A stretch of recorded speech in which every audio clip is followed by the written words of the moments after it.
Hello friends, ಎಲ್ಲರಿಗೂ ಸಂಕ್ರಾಂತಿ ಹಬ್ಬದ ಶುಭಾಶಯಗಳು. ಅಡ್ವಾನ್ಸ್ ಆಗಿ ಸಂಕ್ರಾಂತಿ ಹಬ್ಬದ ಶುಭಾಶಯ ಹೇಳ್ತಾ ಇದ್ದೀನಿ.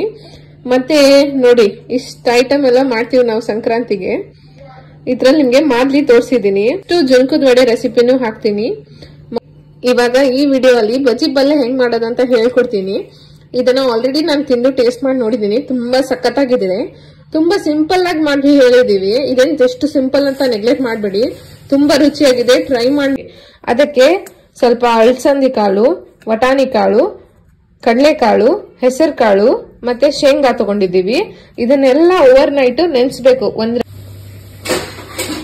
ಇವಾಗ ನೋಡಿ, ನೆಕ್ಸ್ಟ್ ಮೆಂತೆ ತಗೊಂಡಿದ್ದೀವಿ, ಕ್ಯಾರೆಟ್, ಅವರೆಕಾಳು, ಟೊಮೆಟೊ, ಈ ಚಿಕ್ಕದಾಗಿರೋ ಉಳ್ಳಾಗಡ್ಡಿ, ಎಳೆ ಉಳ್ಳಾಗಡ್ಡಿ ಸಿಗ್ತಾವಲ್ಲ ಅದು, ಅಥವಾ ಉಳ್ಳಾಗಡ್ಡಿ ಪಾಚಿನೂ ಅಂತಾರ ಅದು, ಬೀನ್ಸು.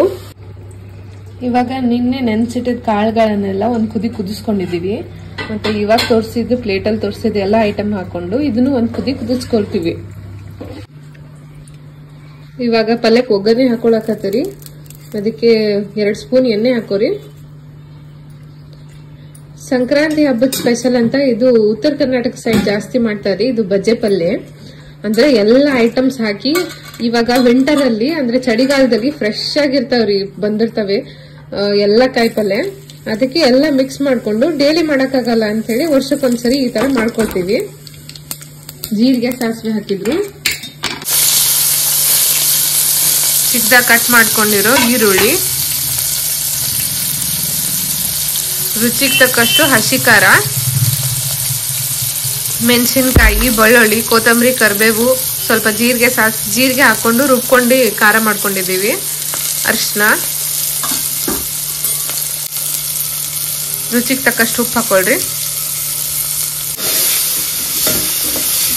ಇದನ್ನೆಲ್ಲ ಚೆನ್ನಾಗಿ ಎಣ್ಣೆಲಿ ಫ್ರೈ ಮಾಡ್ಕೊಳ್ರಿ.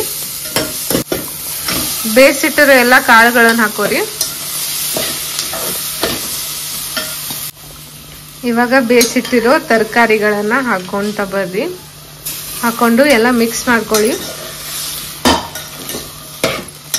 ತುಂಬಾ ಹೆಲ್ದಿ, ತುಂಬಾ ನ್ಯೂಟ್ರಿಷಿಯಸ್ ಮತ್ತೆ ಟೇಸ್ಟ್ ಅಲ್ಲೂ ಚೆನ್ನಾಗಿರುತ್ತೆ.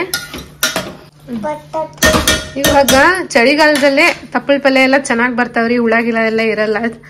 ಸೊ ಅದಕ್ಕೆ ಆದಷ್ಟು ಎಷ್ಟು ಯಾವ್ಯಾವ ತರಕಾರಿ, ಫ್ರೆಶ್ ತರಕಾರಿ ಸಿಗುತ್ತೆ, ಯಾವ್ಯಾವ ತಪ್ಪಲ ಸಿಗ್ತಾವೆ ಅವನ್ನೆಲ್ಲ ಯೂಸ್ ಮಾಡ್ಕೊಂಡು ಪಲ್ಯ ಮಾಡ್ರಿ. ನೋಡಿ, ಇದು ಸ್ವಲ್ಪ ಕುದಿಸ್ಬಿಟ್ರೆ ನಮ್ ಬಜ್ಜಿ ಪಲ್ಯ ರೆಡಿ.